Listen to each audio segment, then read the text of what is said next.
नमस्कार दोस्तों, मैं अर्जुन आपका स्वागत करता हूँ स्टे बाय अर्जुन के यूट्यूब चैनल में। तो दोस्तों, आज की हमारी क्लास है राष्ट्रपति यानी प्रेसिडेंट के बारे में। दोस्तों, आज की हमारी क्लास है, तो दोस्तों वीडियो को अंत तक जरूर देखना ताकि सभी क्वेश्चन जो है आपको आसानी से याद हो जाएं। साथ ही दोस्तों, अगर आप हमारे चैनल पर पहली बार आएँ तो हमारे चैनल को भी सब्सक्राइब कर लीजिएगा, साथ ही बेल आइकन को प्रेस कर लीजिएगा ताकि हमारे आने वाले वीडियो का नोटिफिकेशन जो है आप तक पहुँचता रहे। चलिए दोस्तों, वीडियो को स्टार्ट करते हैं। तो आज की क्लास में हम जानने वाले हैं राष्ट्रपति यानी प्रेसिडेंट के बारे में जानेंगे। अब 2 मिनट हम कल की क्लास का रिवीजन कर लेते हैं और उसके बाद जो आज की क्लास को स्टार्ट करेंगे। तो कल की क्लास की हम यदि बात करते हैं तो कल की क्लास में हमने बात की थी राष्ट्रपति के कार्यकाल के बारे में यानी टेन्योर के बारे में। तो दोस्तों, राष्ट्रपति का जो कार्यकाल होता है कितना होता है, इसको आर्टिकल 56 में रखा गया। आर्टिकल 56 में राष्ट्रपति के कार्यकाल यानी टेन्योर को, जिसमें बात की गई थी राष्ट्रपति का कार्यकाल जो है 5 वर्षों का होता है। कितना, 5 वर्षों का। लेकिन अगर राष्ट्रपति रिजाइन देना चाहें यानी अगर इस्तीफा देना चाहें तो राष्ट्रपति किसको इस्तीफा देते हैं, अपना उपराष्ट्रपति को देते हैं। अब उपराष्ट्रपति सबसे पहले किसको ये खबर बताते हैं कि राष्ट्रपति ने जो है रिजाइन यानी इस्तीफा दे दिया है। तो उपराष्ट्रपति ये खबर सबसे पहले लोकसभा के अध्यक्ष यानी लोकसभा स्पीकर को देते हैं। और इसके बाद हमने बात की थी, इसके बाद हमने आर्टिकल 57 की बात की थी। आर्टिकल 57 की यदि बात की जाए तो आर्टिकल 57 में जो है किसके बारे में बात की गई थी। आर्टिकल 57 में बात की गई थी राष्ट्रपति के बारे में, यानी राष्ट्रपति जो है कितनी भी बार जो है राष्ट्रपति का चुनाव लड़ सकते हैं और कितनी भी बार जो है राष्ट्रपति बन सकते हैं। इसकी भारत में जो है कोई भी तय समय सीमा जो है नहीं है। तो ये आर्टिकल 57 जो है कहता है। अब आर्टिकल की यदि बात की जाए तो आर्टिकल 60 की हम बात करते हैं। आर्टिकल 60 में किसके बारे में बात की गई थी। आर्टिकल 60 में जो है राष्ट्रपति की शपथ यानी ओथ के बारे में बात की गई थी कि राष्ट्रपति को शपथ कौन दिलाता है और राष्ट्रपति की शपथ को किस आर्टिकल में रखा गया, तो आर्टिकल 60 में रखा गया है। और राष्ट्रपति यानी प्रेसिडेंट को शपथ यानी ओथ कौन दिलाता है, तो सुप्रीम कोर्ट के जो मुख्य न्यायाधीश होते हैं इनका काम राष्ट्रपति को शपथ दिलाने का जो है होता है। तो इन्हीं के द्वारा राष्ट्रपति को शपथ दिलाई जाती है। लेकिन अगर किसी मामले में सुप्रीम कोर्ट के मुख्य न्यायाधीश नहीं हैं तब राष्ट्रपति को शपथ कौन दिलाएगा, तो सुप्रीम कोर्ट के जो मुख्य यानी सुप्रीम कोर्ट के जो सीनियर जज होंगे सबसे, तो वही जो है राष्ट्रपति को शपथ जो है दिलाएंगे। इसके बाद हमने बात की थी दोस्तों आर्टिकल 61 के बारे में, जिसमें राष्ट्रपति पर महाभियोग के बारे में जो है बात की गई थी। यानी राष्ट्रपति पर महाभियोग लगाकर जो है राष्ट्रपति को उनके पद से हटाया जा सकता है। यानी किसी मामले में अगर राष्ट्रपति जो है दोषी पाए जाते हैं तो उनको ये कहकर नहीं हटाया जाएगा कि आप जो इस मामले में दोषी हैं, बल्कि ये कहकर महाभियोग लगाया जाता है कि संविधान का अतिक्रमण करने पर जो है राष्ट्रपति पर महाभियोग लगाया जाता है। और ये महाभियोग जो है राष्ट्रपति पर लगाने से पहले जो है 14 दिन पहले राष्ट्रपति को नोटिस दिया जाता है कि हम आप पर जो है महाभियोग लगा रहे हैं, ताकि वे राष्ट्रपति अपनी सफाई पेश कर सकें। और ये महाभियोग प्रस्ताव जो है संसद के दोनों सदनों में से जो है पहले किसी भी संसद सदन में पेश किया जा सकता है, चाहे वह लोकसभा हो या राज्यसभा। यानी अगर लोकसभा में पहले पेश किया जाता है तो 2/3 बहुमत से पास होना चाहिए। जब लोकसभा में 2/3 बहुमत से पास हो जाता है तो इसके बाद जो है राज्यसभा में जाता है। अगर वहाँ भी जो है 2/3 बहुमत से पास हो जाता है तो इसके बाद जो है दोस्तों राष्ट्रपति को अपने पद से जो है हटना पड़ता है। और ये राष्ट्रपति पर महाभियोग की जो प्रक्रिया है इसको कहाँ से लिया गया है, यूएसए यानी अमेरिका के संविधान से जो है लिया गया है। तो इन सभी के बारे में कल की क्लास में हमने बात की थी। अब आज की क्लास में हम बात करते हैं राष्ट्रपति पद रिक्त यानी खाली होने की स्थितियाँ। जब राष्ट्रपति का पद रिक्त यानी खाली होता है तो किन स्थितियों में होता है। जैसे हम मान लेते हैं राष्ट्रपति बीमार हैं, तो काफ़ी समय से बीमार चल रहे हैं तो उनका पद खाली हो जाता है। राष्ट्रपति अपना इस्तीफा देते हैं या रिजाइन करते हैं, या महाभियोग की क्रिया के द्वारा, या इनकी पद पर रहते हुए मृत्यु हो जाती है, या चुनाव अवैध घोषित होते हैं। और ये सुप्रीम कोर्ट का काम होता है चुनाव यानी इलेक्शन अवैध घोषित करने का। जब इन परिस्थितियों में राष्ट्रपति का जो पद यानी खाली हो जाता है तो राष्ट्रपति का पद अब ज़्यादा दिनों तक तो जो है दोस्तों खाली नहीं रह सकता। जब राष्ट्रपति इन परिस्थितियों के कारण इनका पद खाली हो जाता है तो राष्ट्रपति के बाद जो उपराष्ट्रपति होते हैं यानी वाइस प्रेसिडेंट। तो वाइस प्रेसिडेंट का काम जो है क्या होता है, राष्ट्रपति यानी कार्यवाहक राष्ट्रपति के रूप में जो है कार्य करना होता है। लेकिन अगर उपराष्ट्रपति भी ना हो तब क्या होगा, सर्वोच्च न्यायालय के मुख्य न्यायाधीश जो है कार्यवाहक राष्ट्रपति के रूप में जो है कार्य करते हैं। यानी अगर राष्ट्रपति नहीं होंगे तो कार्यवाहक राष्ट्रपति के रूप में उपराष्ट्रपति काम करेगा। अगर उपराष्ट्रपति भी ना हो तब जो है सर्वोच्च न्यायालय का जो मुख्य न्यायाधीश होता है यानी CJI जो होते हैं, ये जो है कार्यवाहक राष्ट्रपति के रूप में काम करते हैं। अब ऐसी स्थिति जो है भारत में एक बार हुई थी, यानी 1969 में जो है एक राष्ट्रपति हुआ करते थे जिनका नाम था डॉक्टर जाकिर हुसैन। इनकी जो है पद पर रहते हुए जो है मृत्यु हो गई थी, यानी ये अपने पद पर थे, इनकी मृत्यु हो गई थी कार्यकाल पूरा होने से पहले ही। अब यहाँ पर जब राष्ट्रपति की मृत्यु हो गई तो इनका पद खाली हो गया, तो इनके स्थान पर अब किसको काम करना होता। इस समय उपराष्ट्रपति हुआ करते थे BB गिरी यानी वरा वेंकट गिरी। अब इनका काम था कार्यवाहक राष्ट्रपति के रूप में जो है कार्य करना, लेकिन इन्होंने सोचा कि अगर मैं अब कार्यवाहक राष्ट्रपति बनता हूँ तो केवल 6 महीने के लिए जो है राष्ट्रपति बनूंगा, क्योंकि राष्ट्रपति पद खाली होने के 6 माह के अंदर जो है चुनाव कराने होते हैं। तो इन्होंने सोचा अगर मैं अब कार्यवाहक राष्ट्रपति बनता हूँ तो केवल 6 माह के लिए जो है राष्ट्रपति रहूँगा। तो इन्होंने क्या किया, इन्होंने जो है अपने पद से रिजाइन कर दिया, यानी इस्तीफा जो है दे दिया, ताकि ये जो है राष्ट्रपति का चुनाव लड़ सकें। अब यहाँ पर राष्ट्रपति का भी पद खाली हो चुका है और उपराष्ट्रपति का भी। तब ऐसी स्थिति में जो है यहाँ पर सुप्रीम कोर्ट के जो मुख्य न्यायाधीश हुआ करते थे, ये हुआ करते थे मोहम्मद हिदायतुल्ला।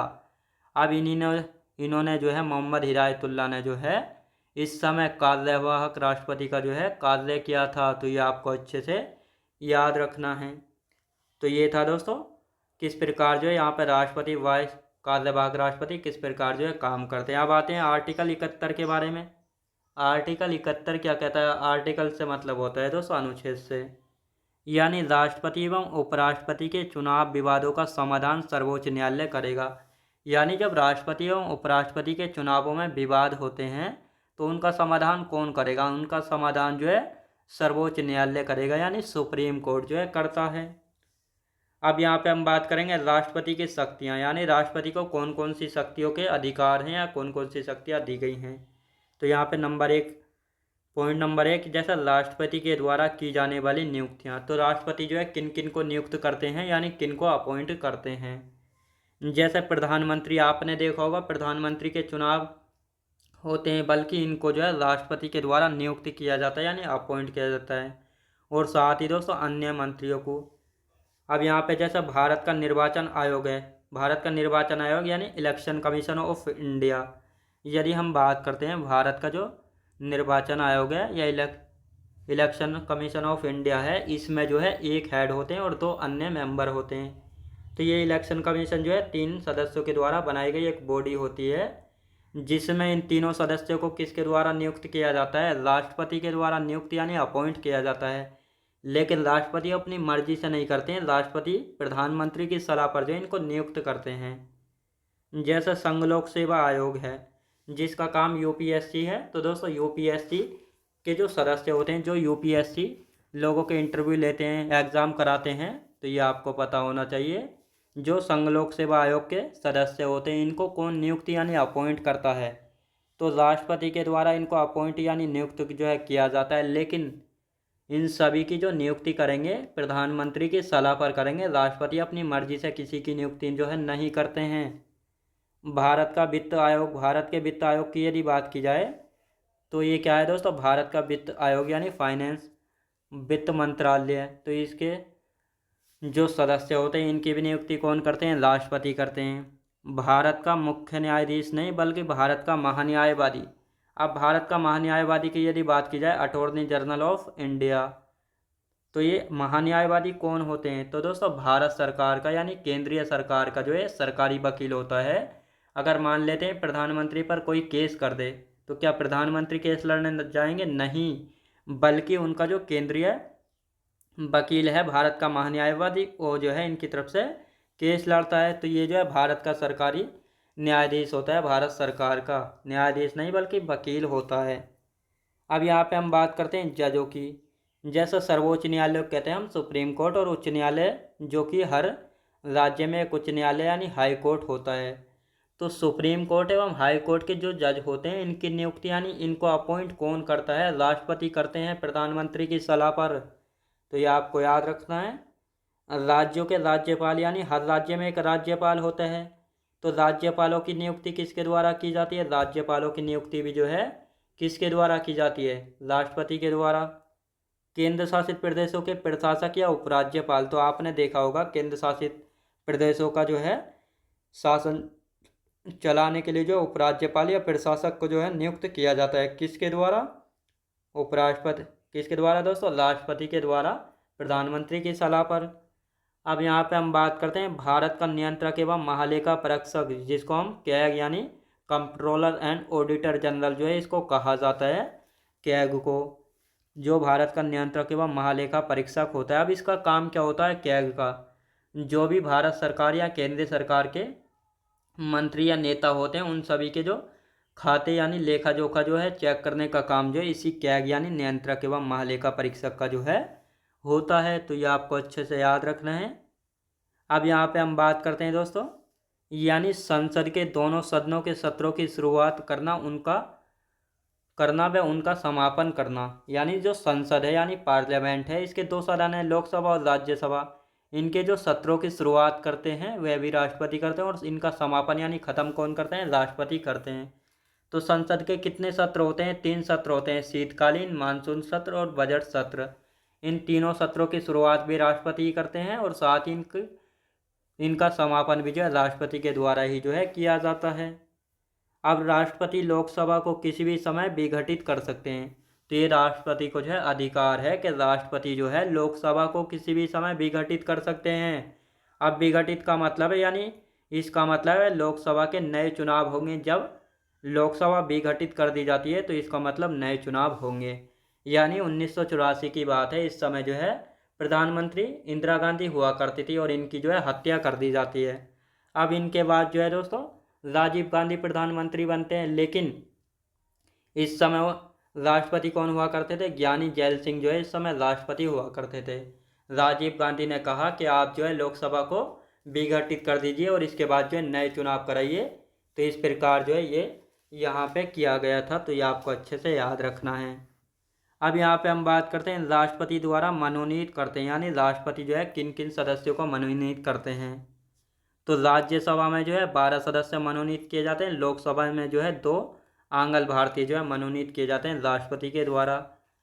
अब दोस्तों राष्ट्रपति जो है क्या सबको मनोनीत करते हैं? नहीं, जो 12 सदस्य राज्यसभा में मनोनीत करते हैं ये साहित्य, विज्ञान, कला और समाज सेवा, इन 4 क्षेत्रों से जो है किए जाते हैं। जो इन 4 क्षेत्रों में जो है महत्वपूर्ण भूमिका निभाता है उन्हीं को जो है राष्ट्रपति राज्यसभा में नियुक्त कर सकते हैं। इन 4 क्षेत्रों में से कितने सदस्य? 12 सदस्य। अब लोकसभा में जो है 2 आंगल भारतीय जो है नियुक्त किए जाते थे। आंगल भारतीय से मतलब होता है दोस्तों किसी का जन्म जो है मान लेते हैं विदेश में हुआ है और वह भारत में आकर भारत की नागरिकता ले लेता है तो उसको आंगल भारतीय जो है कहा जाता है। लेकिन अब इनको जो है समाप्त कर दिया गया, यानी 104वां संविधान संशोधन अधिनियम 2019 के तहत जो है इनको समाप्त कर दिया गया था और ये जो है लागू किया गया था 2020 में। यानी ये संसद यानी पार्लियामेंट है, लोकसभा में वर्तमान में है 543 सदस्य, राज्यसभा में 245 सदस्य हैं। कितने? 245 सदस्य हैं। 245 सदस्यों में से 12 सदस्य जो है राष्ट्रपति मनोनीत करते हैं राज्यसभा में 4 क्षेत्रों से, साहित्य, विज्ञान, कला और समाज सेवा। और 233 सदस्य जो है राज्यसभा नहीं राज्य व केंद्र शासित प्रदेशों से निर्वाचित होकर यानी चुनाव जीतकर जो है आते हैं।